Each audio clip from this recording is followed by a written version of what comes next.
अस्सलामुअलैकुम। तो पिछली वीडियोस के अंदर हम लोग टेम्परेचर करेक्शन और जो हमारे पास इनकरेक्ट लेंथ होती थी टेप की, टू लॉन्ग या टू शॉर्ट, उसकी वजह से जो एरर होता था, ये सारे न्यूमेरिकल्स हम लोग कर चुके हैं।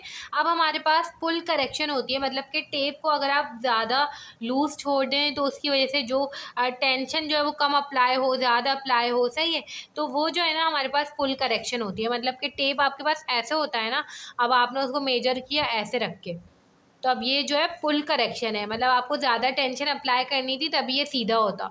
तो इसकी वजह से जो एरर आते हैं वो हमारे पास पुल करेक्शन होता है।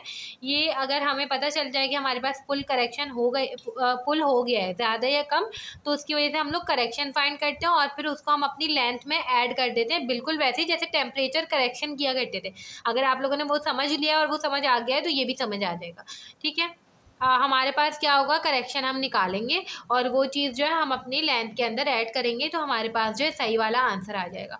अब देखिए हमारे पास इसका फॉर्मूला होता है P minus P naught L upon A E. यहाँ पे कुछ चीज़ें समझ लें। जो हमारे पास P है वो हमारे पास टेंशन है, अप्लाइड टेंशन है जो आपने अप्लाई की है, ठीक है।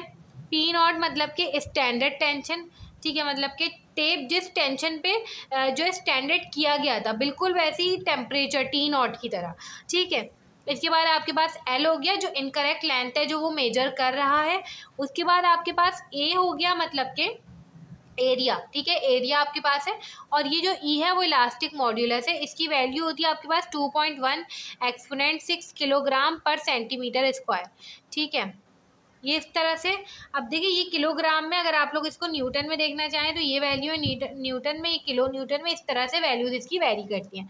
आप लोगों ने अपने यूनिट्स को एडजस्ट कर लेना है कि आप लोगों के पास अगर एरिया मिलीमीटर स्क्वायर में तो ये भी मिलीमीटर स्क्वायर में ही होना चाहिए। ऐसा नहीं होगा आप इसको मिलीमीटर स्क्वायर में रख के इसको मीटर स्क्वायर में रख रहे हैं, ऐसा नहीं है।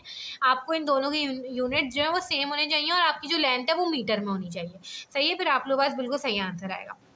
हमारे पास जो है ये सवाल गिवन है, a base line was measured having a length of इतना, ठीक है। The tension applied is 110 newton, मतलब ये हमारे पास P है, ठीक है।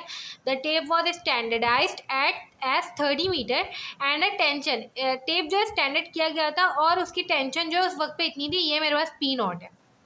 The cross sectional area of tape was, area दिया हुआ है, ठीक है, और उसी हिसाब से हमें इलास्टिक मॉड्यूलस दिया हुआ है, ठीक है। ये देखें, अब ये जो है हमें ये वाला यूज़ करना पड़ेगा क्योंकि इसमें मिलीमीटर स्क्वायर है, हम ये वाला नहीं कर सकते।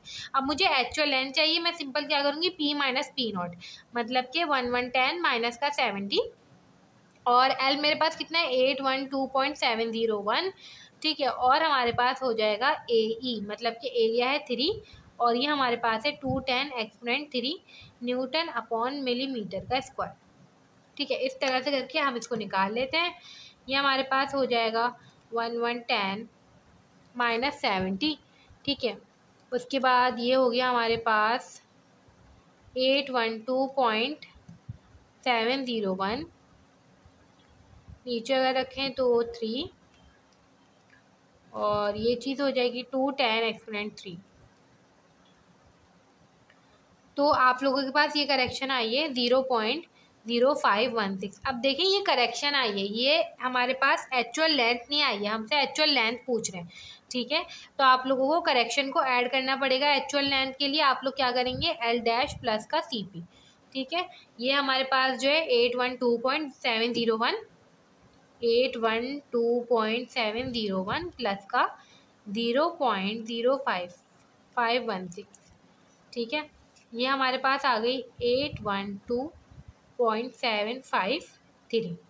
इस तरह से करके ये हमारे पास इसकी एक्चुअल लेंथ आ गई और ये हमारे पास पुल करेक्शंस के न्यूमेरिकल थे।